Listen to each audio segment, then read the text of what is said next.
caminhar iluminado. Salmo 119 é sobre isto, sobre o caminhar iluminado. Como ter luz no meu caminho, como ter luz na minha vida. A palavra de Deus deixa isso muito claro. Salmo 119 é sobre isto, caminhar neste mundo, não na escuridão, não nas trevas, mas iluminado. Nós vamos continuar pensando neste salmo, que aborda de forma muito pertinente esse tema do caminhar iluminado. Hoje vamos focar do verso 113 ao verso 120. Salmo 119, 113 a 120. Mas há o verso conhecido de muitos aqui, certamente, já conhecido de muitos, que resume a mensagem deste salmo muito bem. O verso 105. Vamos proclamá-lo juntos, vamos ler este verso juntos. Então, a tua palavra é lâmpada que ilumina os meus passos e luz que clareia o meu caminho. Quem anda com a palavra de Deus não caminha nas trevas. E o Salmo 119, de forma então muito focada, fala sobre isto. E nós vamos ler então a partir do verso 113 até o verso 120. Lembrando que este salmo é o maior capítulo e o maior salmo das Escrituras Sagradas, mas é um poema só. E escrito no original, no hebraico, que é a língua do Velho Testamento, quase que na sua totalidade. E nós temos então neste salmo uma estrutura de acróstico, isto é, cada verso da poesia, que não corresponde exatamente aos nossos versículos, no caso aqui, por exemplo, 103 a 120 é um verso poético desta então grande poesia. Bem, cada verso é construído em cima de uma letra do alfabeto hebraico, e cada linha do verso, então, começa com esta letra no original, no hebraico, aqui a letra Samek, mais ou menos equivalente ao nosso S. E aqui nós temos, então, o salmista dizendo o seguinte, palavra de Deus ao seu coração, ouça, a palavra diz, então, odeio os que são inconstantes, mas amo a tua lei. Tu és o meu abrigo e o meu escudo, e na tua palavra coloquei a minha esperança. Afaste-se de mim os que praticam o mal. Quero obedecer os mandamentos do meu Deus. Sustenta-me segundo a tua promessa, e eu viverei. Não permitas que se frustrem as minhas esperanças. Ampara-me e estarei seguro. Sempre estarei atento aos teus decretos. Tu rejeitas todos os que se desviam dos teus decretos, pois os seus planos enganosos são inúteis. Tu destróis como refúgio todos os ímpios da terra, por isso amo os teus testemunhos. O meu corpo estremece diante de ti, as tuas ordenanças enchem-me de temor. O verso 113 diz, odeio os que são inconstantes, mas amo a tua lei. Quero fazer uma confissão. Não tenho paciência com pessoas inconstantes. E, inclusive, desanimo com facilidade dos inconstantes. Não sei se é uma fraqueza minha, talvez seja porque isto é de mim, que sou humano e falho. Mas nós vamos perceber que numa outra dimensão não é uma fraqueza. Você vai amanhã, não sei, acho que vou. Não, eu vou sim. Então está combinado, nós iremos juntos. uma hora antes, vem o recado no telefone: olha, eu não vou mais, não. Bem, imprevistos acontecem com todo mundo e essa situação é possível. Mas quando eu percebo que isso acontece uma vez, duas vezes, três, eu tenho a tendência de riscar este dos meus projetos. Tive já amizades que não é que houve um rompimento, mas que foram em grande parte abandonadas por causa desse tipo de comportamento. Eu não sei se você é diferente de mim, mas aqui, na palavra de Deus, nós percebemos que esta inconstância, esta falta no caráter, em termos de comprometimento, não é algo tolerado diante de Deus, diante da palavra de Deus.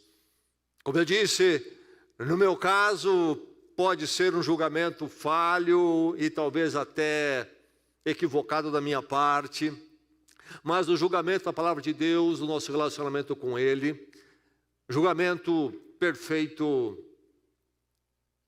a inconstância e a falta de compromisso não é tolerado. Aqui diz o verso 113: odeio os que são inconstantes. Odeio os que são inconstantes.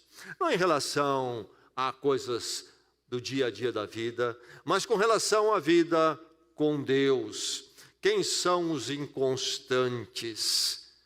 Inconstante aqui, este termo, são aqueles de mente dividida, coração dobre, aqueles que têm prioridades múltiplas ou duplas, aqueles que, na nossa linguagem popular, ficam sempre em cima do muro. Algumas formas de entendermos os inconstantes. Ao contrário deles, ou ao contrário dos inconstantes, nós temos aqueles de mente única, coração singular, aqueles que têm prioridade definida e exclusiva, aqueles que têm um posicionamento definido. A verdade é que quem não tem estas características, eu chamaria de morais, características morais, tem sérios problemas no andar com Deus. E mais, tem sérios problemas nos relacionamentos sociais, comunitários. Inclusive, no primeiro relacionamento da existência humana, o mais fundamental de todos, que é o matrimônio. Odeio os que são inconstantes. Nós encontramos na palavra de Deus, em outros lugares, Deus advertindo sobre isto. Lá no século IX antes de Cristo, no reino do norte de Israel, havia um rei maligno ali no poder, o rei Acabe. Deus levanta o profeta Elias. Acabe, rei do reino do norte, do povo de Deus, introduziu no povo de Deus o culto ao Deus pagão, o Deus Baal, coisa terrível. E Elias se levanta para advertir o povo e o rei com relação a este grande e profundo erro. E ao momento, então, daquele confronto, encontramos no livro de 1 Reis das Escrituras, capítulo 18, e nós encontramos ali o confronto do profeta Elias contra os muitos do rei, aliás, do Deus Baal. Aquele momento do embate no Monte Carmelo. E aquela hora quando Elias diz para o povo: até quando vocês vão oscilar de um lado para o outro? Isto é, entre Deus e Yahvé, o Deus da aliança, o Deus verdadeiro e eterno, e o Deus Baal, o Deus pagão criado pelos seres humanos. Até quando vocês vão tentar caminhar por os dois lados, oscilar. E é interessante que na tradução nós temos a palavra oscilar, mas que literalmente é cochear, ser claudicante, como se uma pessoa que tem dificuldade numa perna. Assim são vocês espiritualmente, diz Elias. Até quando vocês vão ser assim? Entre Baal e Yahvé, o Deus revelado. Advertência do profeta lá atrás, muito tempo antes de Cristo, 9 séculos antes. Mas quando vem Jesus Cristo, e há um momento quando Jesus profere o famoso, conhecido Sermão do Monte, que está em Mateus, começando no capítulo 5, indo até o capítulo 7. No capítulo 6, há um momento ali, nesse Sermão do Monte, quando Jesus fala: vocês não podem servir a 2 senhores. Ou há de amar o um e odiar o outro, ou vice-versa. Não há como servir a 2 senhores. Mas, tristemente, assim como já antigamente, lá no tempo do profeta Elias, o povo de Deus era claudicante, cocheante espiritualmente, assim é em muitas vidas de crentes e até igrejas nos nossos dias. É um drama do coração humano. E aqui, quando a palavra de Deus vem e diz: odeie os que são inconstantes, nós estamos ouvindo então uma palavra, você está ouvindo uma palavra muito relevante, pertinente para a sua vida hoje. Há muitos deuses e ídolos à nossa volta, religiosos e não religiosos. Seja religioso ou não, o ídolo e o Deus que se cria, até deuses secularistas, deuses seculares. A tentação é ser claudicante e cocheante entre os dois. E é preciso que você chegue também à posição do salmista de dizer: odeie os que são inconstantes. Não no simples ato de ter um ódio pelo outro, mas dizer: eu não quero isso para a minha vida. Não é assim que eu quero caminhar. Eu odeio esse tipo de coisa.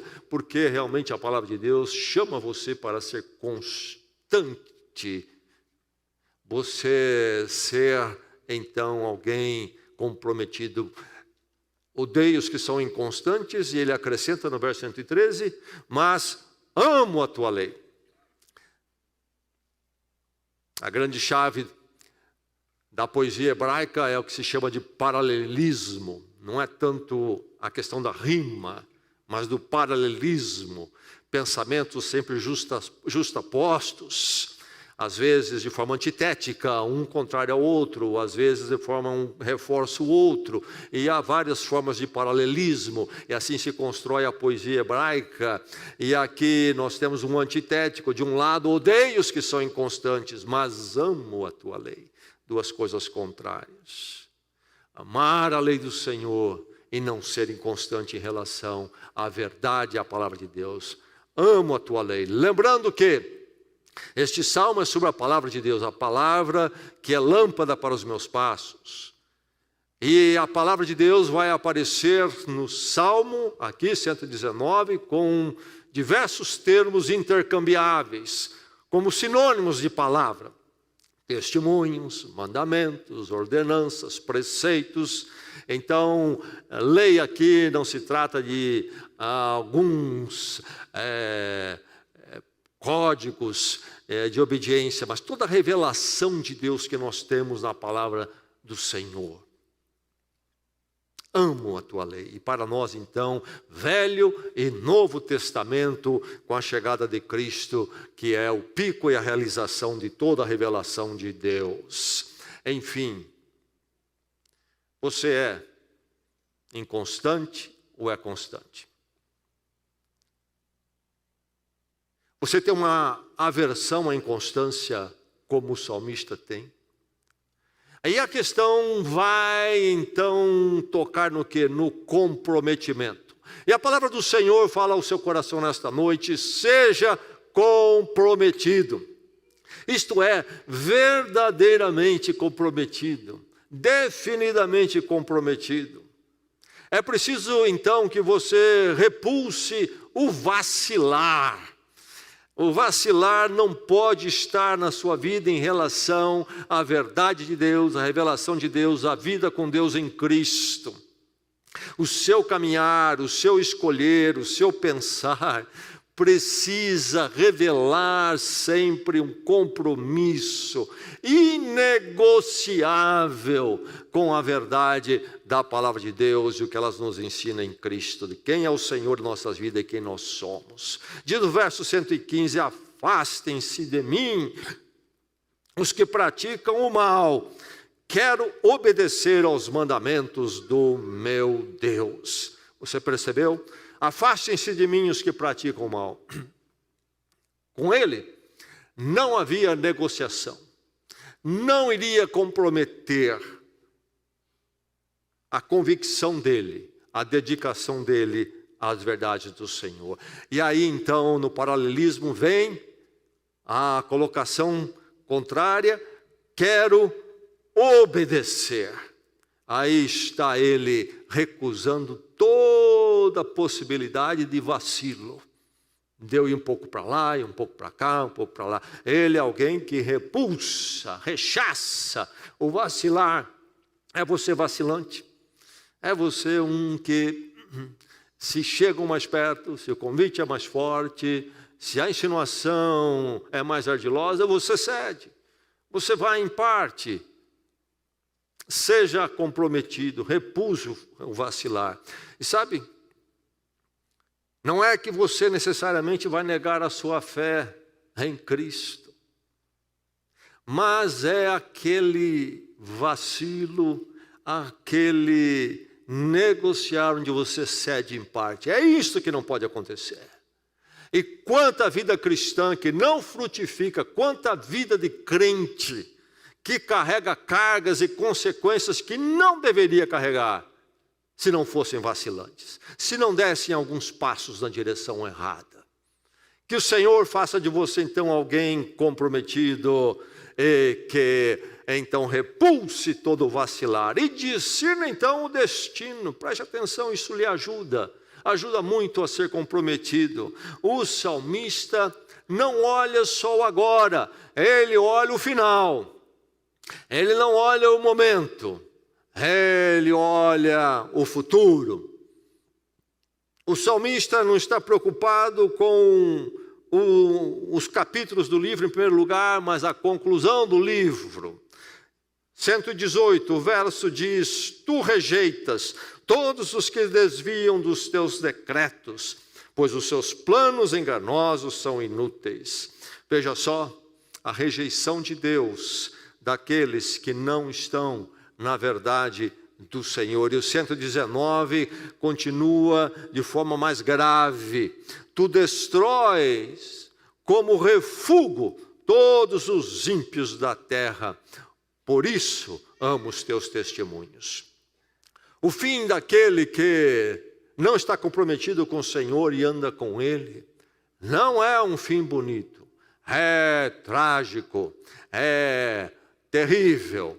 Essa é a grande verdade. As consequências já nesta vida hão de vir e as consequências eternas são piores ainda. O salmista discerne muito bem essa questão do caminho iluminado. Veja só, é um caminho, então tem um destino.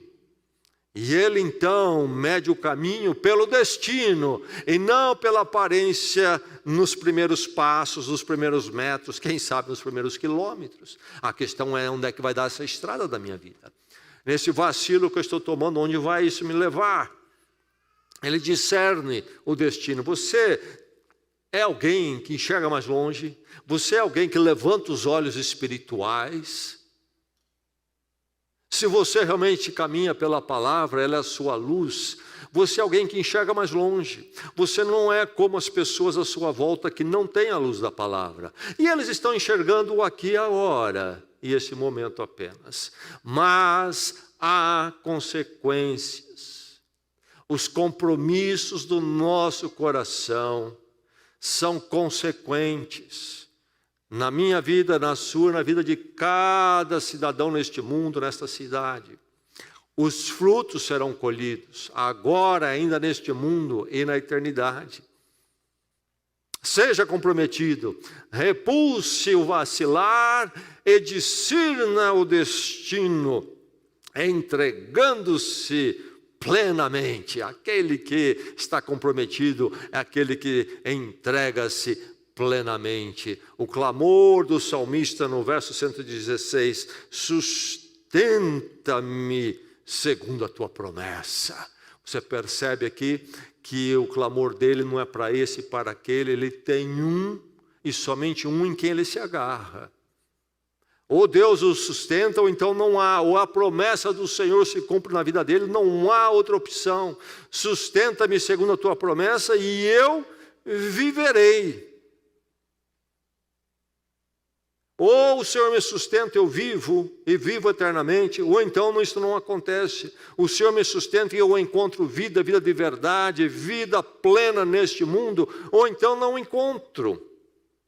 Ele se entrega plenamente, por isso o clamor dele continua no verso 116: não permitas que se frustrem as minhas esperanças. Eu joguei toda a minha esperança no Senhor, e se o Senhor não for verdade, estou arrasado. Mas você percebe o peso? Ele se joga plenamente na verdade do Senhor. É esta a verdade para a minha vida e somente esta. E eu me entrego de tal forma que, se não for, seria o pior. Mas é porque ele conhece o destino. Seja comprometido entregando-se plenamente. Há alguém aqui nesta noite que ainda não se entregou plenamente ao Senhor. Esta é uma hora de se acertar isso com Deus.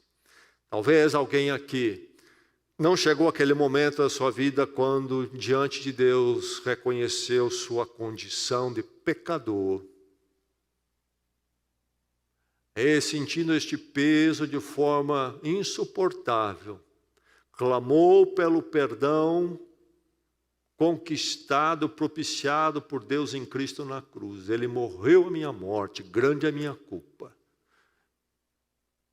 E então poder chegar ao ponto de dizer: Senhor, perdoa-me em Cristo e recebe-me eternamente. Faz de mim uma nova criatura em Cristo. A minha vida é tua, toda ela é tua, hoje e para sempre. Alguém nesta noite que precisa fazer esta oração? Resolva essa questão. Que Deus levante os seus olhos e você veja a estrada toda até o destino. Que Deus dê a você este peso insuportável, que o coloca numa situação que você não consegue, não pode fazer outra coisa a não ser buscar o alívio na cruz de Cristo e ter um encontro com Deus que transforma, muda a sua vida para todo sempre. Nós estamos falando de religiãozinha para acalmar um pouco os nervos, não é isto.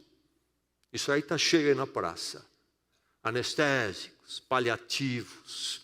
Estamos falando de um encontro com Deus que muda tudo. E a razão da vida e da existência é outra. É isso que acontecia com este homem, com o salmista. E é o chamado da palavra de Deus toda.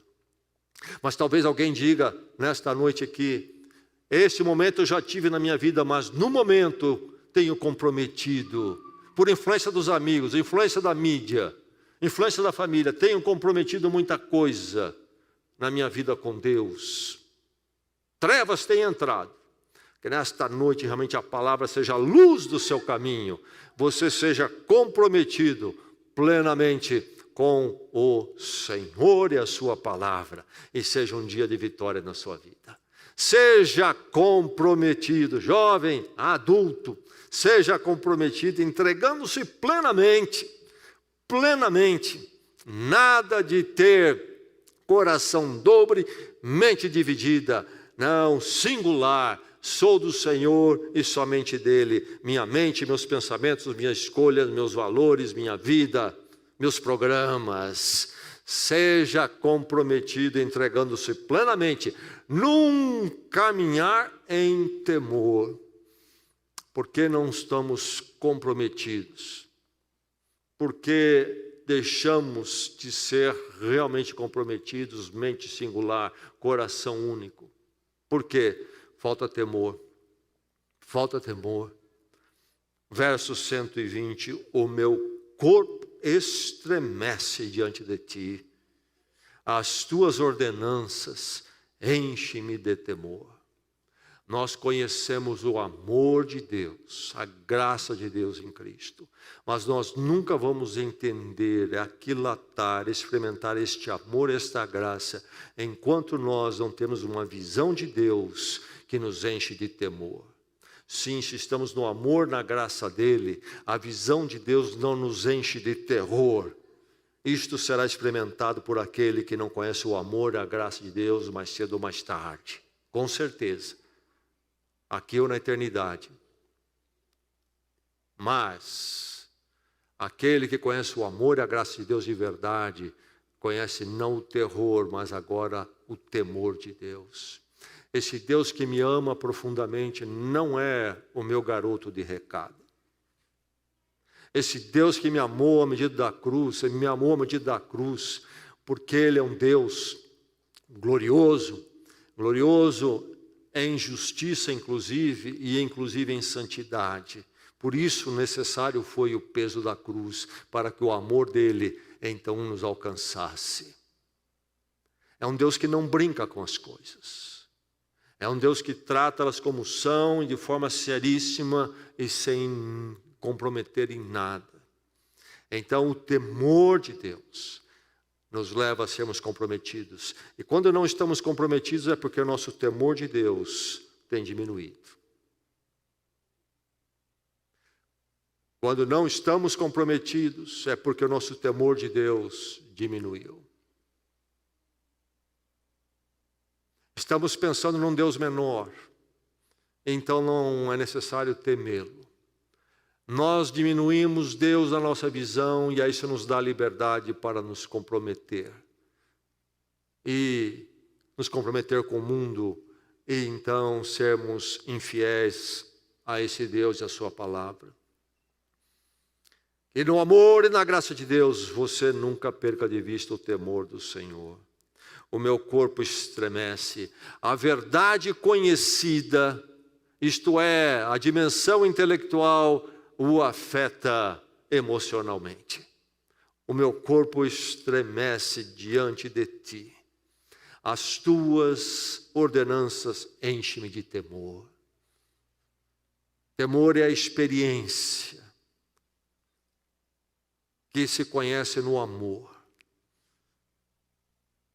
Seja comprometido num caminhar em temor. E então, certo, aí sim, certo do seu abrigo.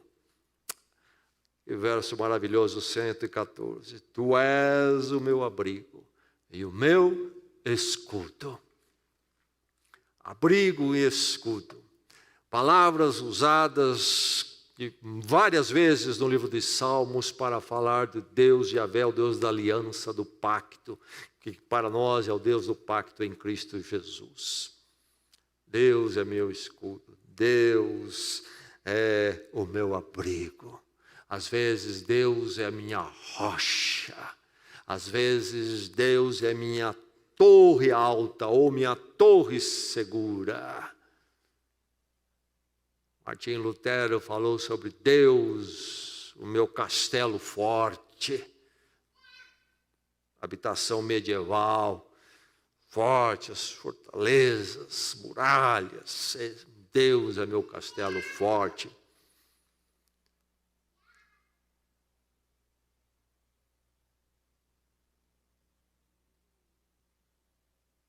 Certo do seu abrigo. Quem é o seu abrigo em última instância? Quem é o seu escudo? Finalmente. Mais cedo ou mais tarde isso será testado na sua vida. Mas não precisa esperar o momento do teste. É maravilhoso caminhar todo dia, todas as horas, sabendo quem é o meu abrigo. Tu és o meu abrigo e o meu escudo. Aquele que então está comprometido é aquele que vive certo do seu abrigo. Aquele que está vacilante, não está comprometido numa mente única, um coração singular com a palavra de Deus, com Deus em Cristo. É aquele que não pode, não consegue experimentar a maravilha de saber quem é seu escudo e o seu abrigo.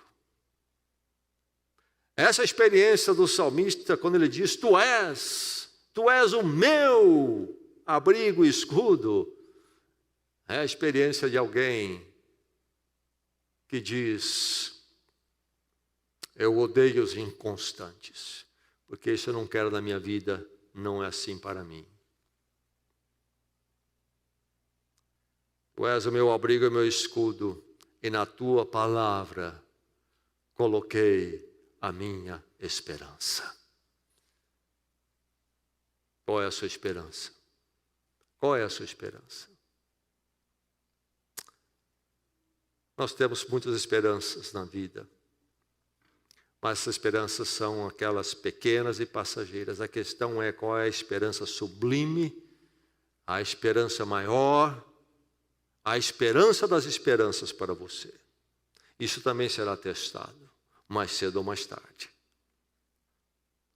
A vida com Deus, Deus que vem a nós em Cristo em amor e graça, mas esse Deus tremendo e maravilhoso, caminhar no temor dEle, nesse caminhar comprometido, é um caminhar certo do seu abrigo. Para onde eu irei? Para onde eu irei? Eu sei para onde eu vou, porque eu sei quem é meu Deus. Eu sei qual é a luz que clareia o meu caminho. E no dia mais escuro, eu sei a quem eu vou. O meu Deus, que me amou em Cristo e me ama eternamente. O meu Deus, poderoso sobre todas as coisas, que tem minha vida em suas mãos, e dele serei para todo sempre. Você é alguém comprometido? Você é realmente comprometido? Sua mente é única, seu coração é singular, e isto é conhecido no seu coração, fora dele, no seu agir, pensar. Que o Senhor faça de você alguém plenamente comprometido com Ele. E você caminhe com Ele daqui para todo sempre, sabendo quem é o seu Deus, de quem você é, sem nunca vacilar, mas firme, firme, firme. Eu odeio os que são inconstantes, mas amo a tua lei.